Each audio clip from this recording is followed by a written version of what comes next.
Hey everyone, I hope all of you had fun watching the brand new digital event presentation for Hunter Rise Sunbreak, as we now have basically all the details available for this free title update, and more importantly, it's gonna be dropping on the 10th. Some people were asking me in the comments at what time specifically on the 10th, and if I had to wager basically within the next 23 hours or so as of the time of this recording, basically the same time that the presentation took place, that is most likely when it's going to drop. The presentation took place at basically 11 p.m. Japanese time, so you know, for us here in North America is very early in the morning.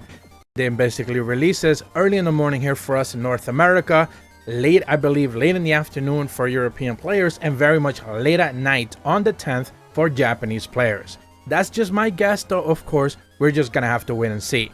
But in this video specifically, I want to hit up the Anomaly research quest because there's a lot to go over specifically when it comes to just the information that they provided us with. Now, presentation, it was extremely short. It was about 15 minutes.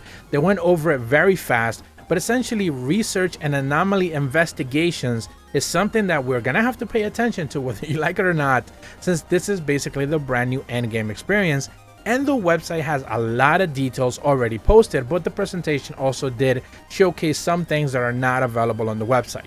So first and foremost on the website, they went ahead and posted, what are Anomaly research quests? It says Anomaly research quests are quests where you can take on afflicted monsters that have gone berserk due to the influence of the Curio that are under control of Malzeno. There's two types, Anomaly quests and Anomaly investigations, both of which can be accessed via the Anomaly research quest menu. So they of course showcase Anomaly quests. These are pretty much the ones that we already have available in the game right now. Not gonna spend any time explaining what Anomaly quests already are. You should have been doing them already, as the game has been out for almost a month. I will just basically say that in the actual presentation itself, they did showcase one specific tab where they show you basically the afflicted 5-star monsters, and we now know that there's gonna be 2 pages available there. They showcase Lunagaron, Mitsuzune, Diablos, Rathalos, Astalos, Sinogres, Seragios, Magma and presumably a couple of more there. I guess my only real takeaway here is that I didn't necessarily know afflicted Rathalos wasn't a thing. I'm just shocked. I guess afflicted Rathian is already there, but Rathalos isn't. I guess I just never paid attention to that. This is something that I also touched upon in the last video that I made, where basically Eldors are not going to be showcased as of Anomaly research quests as of right now. Those most likely will be coming in the format as free title updates are going to expand. This is something that they mentioned at the back end of the video, that this entire mechanism is going to be expanding as they add more free title updates, so more monsters are going to get afflicted versions as well. So when it comes to Anomaly investigations, in the website they mentioned these are quests where you player conditions such as the target monsters, the locales, and the number of players are randomly determined. Complete these quests to earn points required to level up the Anomaly Research Lab and special materials that allow you to upgrade your weapons and armor. Now they do specifically showcase that you can have up to 120 Anomaly investigations. This reminds me very eerily similar to the stuff that we had in Monster Hunter World, where you basically had to gather like details on monsters continually. I forget the official name that they had for it, but basically this reminds me of that, where you were just cycling through quests over and over to basically have the quest that you wanted. This reminds me very similar to that, with the addition and the understanding that now we are going to be leveling up those quests individually for each one of those monsters. So essentially each one of the monsters is going to have a level tied to it, and basically those monsters are just going to get tougher and tougher as you essentially level up those quests. That is an interesting mechanic. It's very similar to Generations Ultimate, if I remember correctly. Maybe before you had a similar mechanism as well, if I remember right.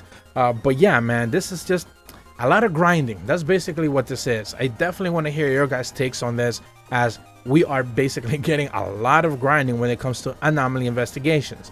Now, the actual description does tell us a couple of things that you do need to keep in mind. First and foremost, you're earning points to level up your Anomaly Research Lab, which we're going to be talking about in a second, but also the randomness basically of every single one of the quests as they're essentially being cycled through. So you're continually are just going to have like a monster appearing in a different area. They mentioned that you're going to have monsters appearing where you have like maybe the limited number of hunters that are going to be able to go with you, and special materials are going to drop based on just how difficult they actually get. So this is just RNG heaven is what they basically figured out. Now, when it comes to the Anomaly Research Lab, there's a couple of things that I want to go over here. Some of the things they showcased in the video that aren't actually showcased on the website, but in the website description, they actually mentioned that a research facility created by Bahari in order to investigate the curio and the effects that have on monsters. This is where you can get the special Anomaly Investigation quest, which allow you to delve even deeper into the research. Anomaly Investigation yields special rewards, which can be exchanged for items required for curious crafting.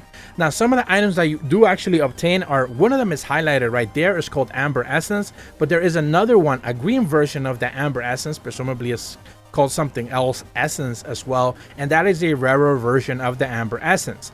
Another thing you're also going to see is that there's a coin right there with 169 on it, and you need, in order for you to be able to trade in those Amber Essences to be able to get like afflicted bones, afflicted claws, afflicted scales and stuff like that, in order for you to be able to get those, you're going to need those coins as well. So each one of those trade-ins is going to be using coins. Presumably the coins, Amber Essence, and that green version of Amber Essence is what you're going to be getting in those Anomaly investigation quests that you're going to be doing, that you're kind of continually leveling it up with the randomness RNG to it, for you to be able to continually get those rewards.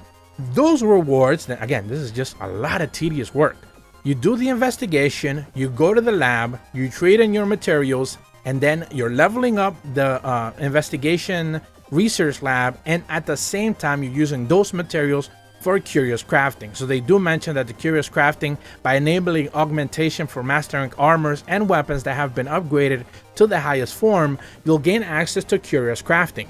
Curious crafting requires materials gained in Anomaly investigations, but they allow you to add new upgrades to your gear. You can customize your weapon stats such as power, affinity, and then you can randomly add functionality to your armor, which you can do many times as rewards. Now, this is something that they showcase in the actual video itself. They showcase the armor being able to have either resistances, defense, or a random skill added to it.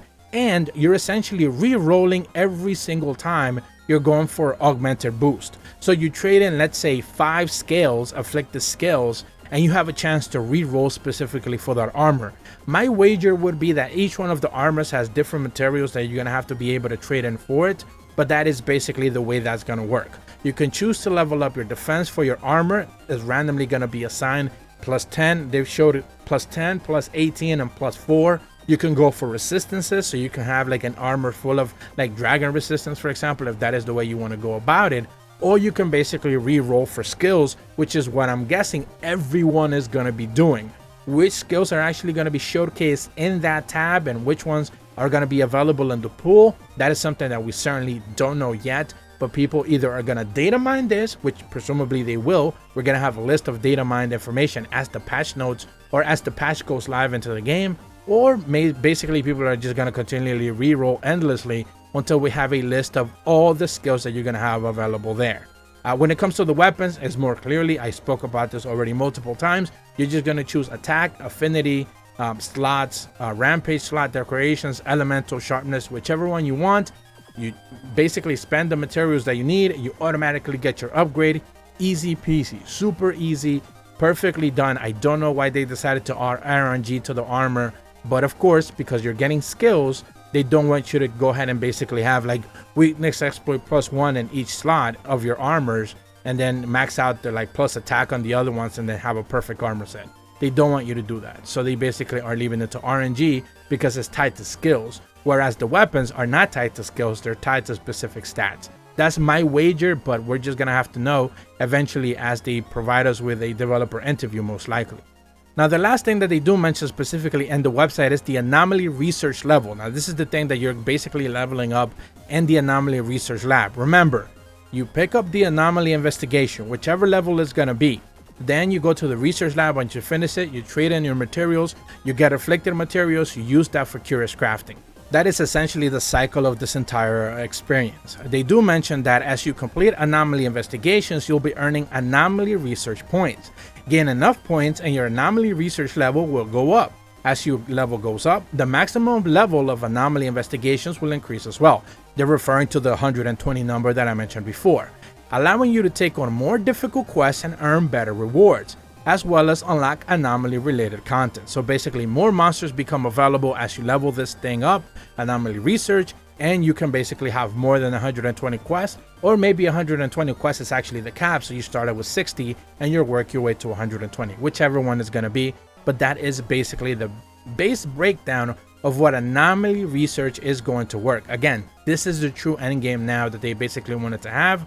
Afflicted quests were pretty much a teaser as to what the system was going to have. Ultimately though, I think the whole level up number for each one of the monsters is going to be interesting. Do you want to level up a monster's level to like 80 and then do the toughest version of that monster over and over? I don't necessarily know. We're just gonna have to wait and see. It's all still RNG drops when it comes to just the armor, and once you max out your armor with the best skills that you want available, why would you even want to engage with the system altogether? Again, it's just a continual grind of hoping that you get the skills appropriate to the level of the armor that you want. But that's about all the information I have for you guys today. If you are brand new to my channel, be sure to leave a like and subscribe, hit the bell to receive notifications when the videos go up, and as always, thank you so much for watching. See ya!